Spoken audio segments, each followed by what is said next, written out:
What's up, guys? So we're back on the RTG, and today Konami have released two new managers, both with two playstyles with 88 proficiency, so possession and out wide on the Fuente, and then on Stojkovic, he has quick counter and out wide as his playstyles. So which one would I recommend buying? For me, I'm going to be going for Stojkovic. It's for a few reasons that are specific to my account, but also a few reasons that I think a lot of people should take on board, and I'll try to explain why now. So the first one is I'm using possession. So this one's particular to me. I'm already using possession, so if I want a new manager, I should probably buy the quick counter version. But also, I'm using GP Pep Guardiola, and he already has 88 proficiency on possession. So I think if you want to get an 88 proficiency manager with possession, instead of spending 500 coins on De La Fuente, you'd be much better off spending the 500,000 GP on Pep Guardiola. Okay, but now you're probably thinking, what if I want to use out wide as well as a different playstyle in case I want to switch it up? I mean, you can do that, but I do think out wide and possession perform very similarly in game, and I'll try to explain now why.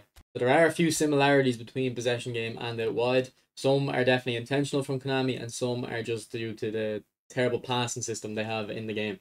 But if we look at possession, essentially when you're attacking, your players are going to stay close to the ball and look for the passes into feet. Out wide, they're gonna be. Let me check. We're gonna have to start out on when you after you gain possession. When you gain possession out wide, your players are gonna go out wide and try to exploit the spaces there. So there is a difference there at that point where your players are running away from the ball on out wide, but they're kind of coming close on possession. But the difference is when we are attacking, when you can see when we get to the final third here, what's happening? The players are actually coming close to the side of the ball, like that's happening in possession. Now possession's graphic is deep in the pitch. If it was up at the other end of the pitch, it'd be a similar concept. The players are coming towards the side of the pitch. If you're on the left side of the pitch, they'll come over to the left. If you're on the right side of the pitch, they'll come over to the right. Now, there is a little bit of a difference. On out wide, these guys are running in behind, trying to exploit space, whereas in possession, they're not really that interested in doing that. In possession is all about giving you safe passing options. But out wide is the opposite of that. It doesn't give you safe passing options because crossing is very ineffective in this game. I do think the amount of times your attackers win headers in the box is very fair. I don't think it's unbalanced. I think it's actually pretty close to as perfect as it could be. The problem is headers are very bad in this game. You can't do a powerful header in this game. If you play on manual shooting, you actually can. Just the way Konami have coded headers, I guess. When you use assisted shooting, they're all floaty and they don't put any power on it. So you really have to get a tap-in header if you're going to score from a header. So here's an example of some of the ineffectiveness of out wide and how it kind of ends up playing like possession at times anyway. But if you want to play like possession, you should probably just use it. So we get the ball out wide here with Nico Williams in a crossing area. So one thing you'll notice, and I'll show it in a clip later, how it's different in possession. You keep your eye on Pogba, he's going to run into the box. Now, look what happens here. I don't play the pass. Crossing isn't effective enough. Pogba, in real life, if it was real life, for example, I would play that pass. If you look at the penalty box, just a couple of yards up further than the penalty box, maybe another yard or a foot. Why am I saying yard? I'm not American. To the left. And then Pogba, with a big run-up, would get a leaping header and be able to put a lot of power on it. Would I know how passing or crossing is in this game? I would hit it in, the cross would go into the same area probably, and then Pogba wouldn't be able to get power on the header. So I choose not to cross it. I dribble inside, and look what happens here. If I had have crossed it, look where Pogba, Messi is, and look at his three centre midfielders and the two wingers. They're all on the edge of the box. So when that cross got sent into Pogba, if we rewind it, assuming he won it and he hits it over the bar, we don't get the goal from it, okay? So it was useless for us. Like a very low percentage chance. If the defender cleared it, however, though, if we whip it in here, instead of taking that touch, if we whipped it in, when that ball gets cleared, who's it gonna go to? It's gonna go to one of those four midfielders, and then we're gonna get counter-attacked. And the only player we have there left, if we look at the map, apologies, is Kante, and then the two centre-backs and the right-backs a little bit in position. So we're not in a major dilemma, but it does stop us from pressing high up the pitch and keeping my opponent pinned in. He will definitely have space to come out and dribble and counter-attack us. And also, another issue of crossing is you can't really cross into space as much. When the crosses get sent in, they usually get sent in directly on top of the defender, or the attacker rather. They don't have as good of a run-up. And obviously, if you've watched football, you know, if you want the powerful header, you want to get a run-up. So for that reason as well, the crossing isn't a strategy you can kind of use continuously throughout a game and be very effective. You can be decently effective, you can get Division 1 with it, but you can't be, pushing higher in the ranks than Division 1 really. Now, because crossing isn't very effective, what ends up happening really is your players are going to make these runs, but you're not really going to use them. They're going to be kind of decoys. You're just going to be passing it short. Now, the players are actually similar to possession because they've come across in the pitch. You should have a lot of options, After they've made the run, they should kind of go, okay, this cross isn't coming in, and then come short for a pass. But it's just a bit more of a delay between possession when they're instinctively in first looking for the short passes, where in out wide, they look for the cross first, and then if it doesn't come in, they'll come short too. If we look at this clip here of me using out wide, I win the ball back and Nico Williams comes out wide, but he doesn't get in behind, so it's similar to possession. He's a whole player and a left wing, and he still didn't make the run in behind.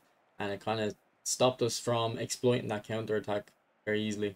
Now, out wide is something I've always compared to possession. I do think that's why it performs similarly, but it's also better than possession in terms of its defensive ability if you're trying to hold on to a lead. You can see here when defending, we do a mid block. And then the reason this is effective is because if you're defending in a mid block and your opponent goes into this middle part of the pitch and you do win the ball, as I showed before, when you gain possession, your players go out wide. So your opponent goes into the middle, all his players are narrow. As soon as you gain the ball, your players go out wide and exploit that space that's been left. But the key difference between possession is after losing possession, out wide is similar to long ball counter. The players will fall back, whereas in possession, they will, stay up high at the pitch. Similar to quick counter, actually. It's just not as many players commit to pressing.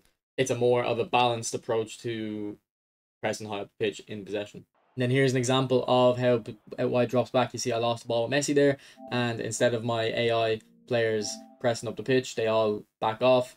The only time pressure gets on the defender is if I manually press it, or if you can see here with Nico in a second, if the ball's already behind him, Nico will come back and put pressure, but the players that are behind the ball will continue to drop unless you manually tell them to press. Now, we don't actually lose possession here, but you can see in this clip why the concept of winning the ball high up the pitch is really effective in possession. Look at Pogba here. Instead of running into the box and trying to go for the cross, he sits on the edge of the box for a short pass, so we can pass it to him and keep the ball. But let's say we lose the ball there with Nico Williams, we lose possession.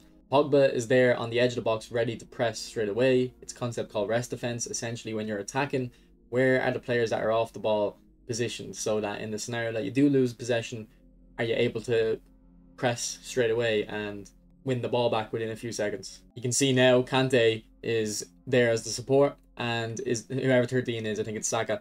If Pogba was to get dispossessed here, get tackled, number 13 or Kante in centre mid can put pressure on straight away. And it's not just midfielders. Here's another example. Keep an eye on Salah at the top there. When the ball gets into Romario, look where Salah goes. He drops there to the edge of the box. So Romario, it's up to Romario to try create the shooting opportunity with his dribbling. He does dribble and we score. But if he didn't, if he were to get dispossessed there, if Romario gets tackled, the ball goes loose for a second, Salah can put pressure and pick it up and we can continue attacking again. So I've shown the similarity between quick counter and possession when you don't have the ball. And you might be still thinking, but in out wide, okay, it's similar to possession. The players come over to one side of the pitch, but they make runs, they get in behind. I understand why you might think, okay, if I want more of the runs from my players, I'll use out wide. But there's two reasons why you wouldn't use out wide for that, and there's other solutions. Firstly, you can just put attacking mentality on in possession. The players will start making runs more often, particularly the wingers. And then secondly, while quick counter, the players aren't focused on coming short to you, because after gaining after losing possession, you press straight away and high up the pitch. When you do win the ball back, most of the time you're going to be high up the pitch, and when the players are already in the box, they can't really make any runs further, so they're going to start kind of molding more back into possession. So all those reasons added up of why I already have a Pep Guardiola. Out wide ends up playing similarly to possession in attack anyway, but it's less effective. I like to press high up the pitch, so I don't want my players to drop back. And because in quick counter, if you do win the ball high up the pitch, many of your players be forward, and then the players revert back into a kind of possession style of play, just a little bit more runs in behind. And I've already reached Division 1 on the RTG, and I've already reached Division 1 on the free-to-play RTG, so hopefully Stojkovic can help me try get top 1000.